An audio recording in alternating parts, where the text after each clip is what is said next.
and welcome to a new theory. Hello Internet, and welcome to the channel. If you're like me, you've been glued to your screen, replaying the brand new Resident Evil 9 Requiem trailer over and over because, wow, Capcom has truly outdone themselves this time. The hype is real, the atmosphere is chilling, and the questions are already piling up faster than zombies in Raccoon City.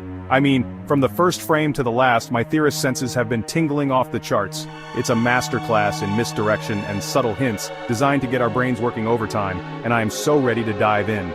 But this isn't just any trailer drop. Oh no, this is a puzzle box. A digital breadcrumb trail leading us straight into the heart of what could be the most ambitious Resident Evil story yet. Capcom knows its audience. They know we're going to pause every frame, brighten every dark corner, and reverse every audio clip. And you know what? They've packed this trailer with so much hidden detail that it's practically begging for a deep dive analysis. From cryptic symbols to familiar yet distorted logos, there's a mountain of evidence to sift through. So today, that's exactly what we're gonna do.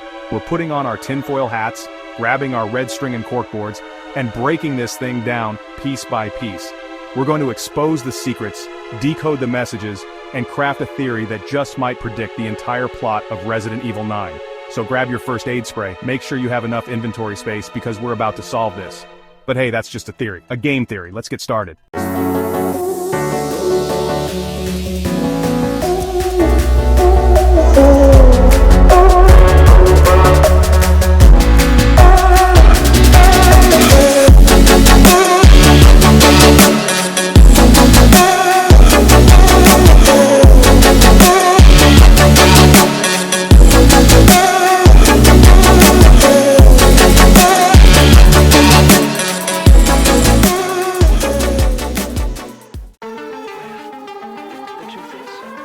Alright, let's start with the most immediate question. Who are we playing as?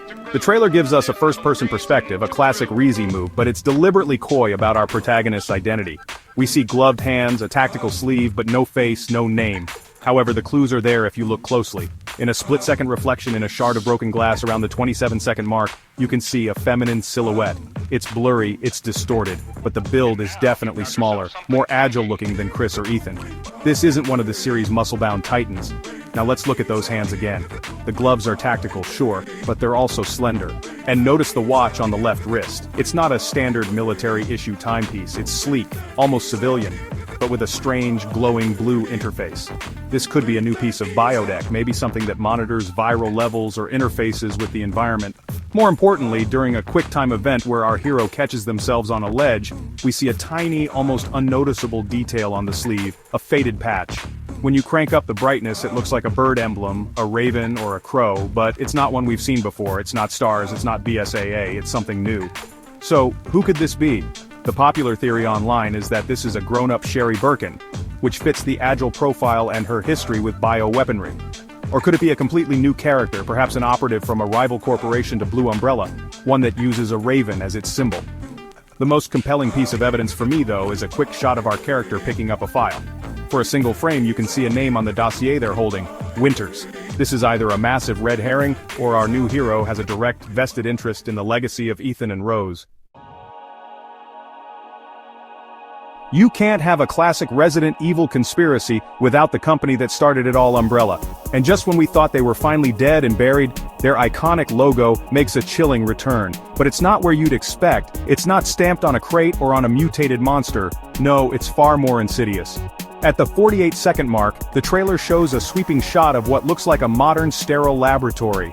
On the wall, behind a pane of reinforced glass, is the red and white octagonal logo, pristine and unmistakable.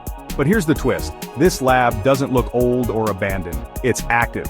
There are scientists in clean suits moving in the background, monitors are lit up with data, and the place looks state-of-the-art. This isn't the Umbrella of the 90s, this isn't even the mercenary blue Umbrella we saw in RE7 and Village. The aesthetic is different. This feels corporate, sanctioned. It's as if Umbrella has somehow managed to rebrand itself, not as a shadowy paramilitary group, but as a legitimate, public-facing pharmaceutical or tech company. How could this happen after the global catastrophe they caused? This raises a terrifying possibility. What if Umbrella never truly went away? What if they just went underground, rebuilt, and used their immense wealth and scientific knowledge to manipulate their way back into the public eye? The logo appears again, this time subtly etched onto the side of a high-tech syringe our protagonist finds. This isn't just a nostalgic callback for fans, it's a clear statement. Umbrella is back, they're operating in the open, and they are central to whatever new horror is unfolding in Requiem. The question is no longer if they're involved, but how deep the rot truly goes. One of the most haunting elements of the trailer is the cryptic voiceover that plays throughout. It's a distorted, electronically filtered voice, making it difficult to pin down the speaker's identity or even gender. The lines themselves are chillingly poetic. It starts with, "A requiem for the fallen, a lullaby for the damned." This immediately sets the funereal, melancholic tone of the game. A requiem is a mass for the dead, suggesting this story is about honoring or dealing with the aftermath of past tragedies, perhaps the Baker incident or the entire Winter's saga. The voice continues, "They thought they could bury the past, but roots run deeper than graves." This is classic Resident Evil foreshadowing. It speaks to the cyclical nature of the series' conflicts. No matter how many times our heroes think they've won, the tendrils of bioterrorism always find a way to resurface. The mention of roots could also be a literal clue, hinting at a new plant-based bioweapon, similar to the mold from RE7, but perhaps something even more ancient and widespread. The voice sounds weary, but also resolute, as if they are the keeper of some terrible truth. So who is this mystery speaker? The distortion makes it tough, but there are a few candidates. Some fans speculate it could be a corrupted AI, perhaps an evolution of the Red Queen. Others think it might be a returning villain, like a revived Albert Wesker, his voice altered by a new form of the Ouroboros virus. However, my theory points to someone new, or at least someone we haven't heard from directly. The tone feels less like a megalomaniac and more like a disillusioned prophet. It could be the leader of a cult that worships the viruses, or maybe even a former Umbrella scientist filled with regret, guiding our protagonist from the shadows. The final line, "It's time to remember what they made you forget," strongly implies a connection to our protagonist's own hidden past. While the action is front and center, the backgrounds of the Requiem trailer are hiding a ton of information about where this nightmare is taking place. The opening shots show a decaying, Gothic-looking city, but it's not the Eastern European setting of Village. The architecture is different, more reminiscent of Western European cities like Prague or Edinburgh, with narrow cobblestone streets and towering ornate spires. In one quick pan across a skyline you can see a massive modern skyscraper bearing the previously mentioned Umbrella logo, jarringly placed amongst the ancient buildings. This suggests a city where the old world and a new sinister corporate power coexist. Later in the trailer, we're plunged into what appears to be a network of underground catacombs.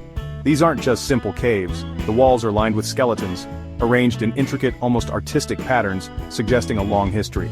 This could be a hint that the game's new bioweapon is being cultivated or was discovered in a place of historical significance, blending the series' sci-fi horror with ancient, almost supernatural terror. The lighting in these sections is incredibly sparse, forcing our protagonist to rely on a flashlight, which conveniently only illuminates small portions of the environment at a time, leaving us to wonder what's lurking just beyond the beam. But the most intriguing location is only glimpsed for a moment. Through a window during a chase sequence we see a familiar sight, the Spencer Mansion, or at least a mansion that looks uncannily like it. It's perched on a cliff overlooking a stormy sea just like in the original game. Is this a flashback, a hallucination? Or has Umbrella, in their terrifying resurgence, actually rebuilt their most infamous research facility? It might even be another one of Oswell E. Spencer's many estates scattered across the globe. Either way, the inclusion of this iconic location can't be an accident. It's a deliberate choice meant to tell us that we're going back to the beginning in some way, to the very origin of the horror. Symbols are everything in Resident Evil. From key crests to corporate logos, they guide the player and enrich the lore. And in the Requiem trailer there's a new symbol that's given significant screen time. At about the 1-minute mark, our protagonist is faced with a large, ornate wooden door. Carved into the center of it is a strange circular symbol. It looks like a serpent eating its own tail, the Ouroboros, but with a key difference. Inside the circle of the serpent, there's a stylized human skull, and intertwined with both is a plant-like vine, thorny and menacing. This symbol is a fusion of several key themes from the series. The Ouroboros is of course a direct reference to Wesker's Ouroboros virus, a project aimed at forced evolution and creating a new breed of humanity. The skull is a universal symbol of death, the ultimate consequence of Umbrella's work, but the thorny vine is the new element here. It strongly suggests a connection to plant-based mutagens like the progenitor virus-derived flower stairway of the sun, or even the mold from RE7 and Village. This symbol might represent a new, ultimate virus, one that combines the evolutionary power of Ouroboros with the regenerative and mind-controlling properties of the mold. We see this symbol again, not just on the door, but watermarked on a document the protagonist quickly skims past, and even tattooed on the arm of a shadowy figure in one of the final shots. This isn't just a key to a door, it's the mark of the game's central antagonists. It's the logo of whatever cult or organization is at the heart of this new outbreak. They seem to be worshipping this concept of death, rebirth, and parasitic nature all rolled into one. It's a calling card that screams, "We are the next stage of evolution," and that is a terrifyingly familiar brand of fanaticism in the world of Resident Evil. New protagonists and new locations are exciting, but a Resident Evil game is often defined by its enemies. And for about 12 frames, the Requiem trailer gives us a glimpse of a monster that should send a shiver down the spine of any longtime fan. As our hero rounds a corner in a dimly lit corridor, a pale, lanky creature with a horrifyingly long tongue lunges from the ceiling. Its skin is slick and gray, and its brain is exposed, pulsating sickeningly. And of course it has those trademark razor-sharp claws. That's right, theorists, it's a licker. But this isn't just any licker, there are some subtle but important changes to its design. Its skin seems to have a faint, almost bioluminescent pattern on it, glowing a soft, sickly green in the dark. This could be a cosmetic change, or it could hint at a new variant. Perhaps this liquor has been engineered with genes from a different organism, or it's the result of exposure to this new Requiem virus. The claws also appear longer and more jagged than previous iterations, suggesting it could be even faster and more lethal than the ones we faced in the RPD. The return of the liquor is significant beyond just being a scary monster. Lickers are a specific type of mutation, a V-act result that occurs when a zombie undergoes a further transformation after receiving massive amounts of damage. Their presence tells us something fundamental about the type of outbreak we're dealing with. It means we're likely facing a T-virus-based threat, or at least a derivative of it. This potentially links the events of Requiem all the way back to the original Raccoon City incident, reinforcing the trailer's theme of the past coming back to haunt the present. It's a brilliant way to ground the new story in the classic lore that fans know and love. The trailer ends with a bang, as all good trailers should. We see our protagonist slammed against a wall, and a horrifying, shadowed figure looms over them. The screen cuts to black, and the title card, Resident Evil 9 Requiem, appears. But if you think that's the end, you haven't been paying attention. As the title fades, for one single solitary frame, an image is flashed on screen. It's a classic subliminal message, designed to be caught only by the most dedicated fans, and what it shows is a game changer. When you pause and brighten that final frame, it reveals a medical report. The name at the top of the report is Rosemary Winters. Below it are various biological readings and data points, but one line stands out. Subject's regenerative abilities show signs of cellular degradation, mold consciousness receding, prognosis, terminal without intervention. This is a bombshell. It implies that Rose's powers, the very thing that makes her special, are killing her. The Requiem of the title might not be for the zombies or the victims, but for Rose herself. This completely recontextualizes the entire trailer. The search for Umbrella, the mysterious protagonist, the whispers about forgetting the past, it could all be connected to finding a cure for Rose. Our new hero might be an agent sent by Chris Redfield, or even a desperate older Rose herself, her appearance altered trying to save her own life. The line, "It's time to remember what they made you forget," could be a reference to repressed memories of her powers, or her time being experimented on as a child. The final secret isn't about a new monster or a new location, it's an emotional gut punch that gives the game a deeply personal and tragic core.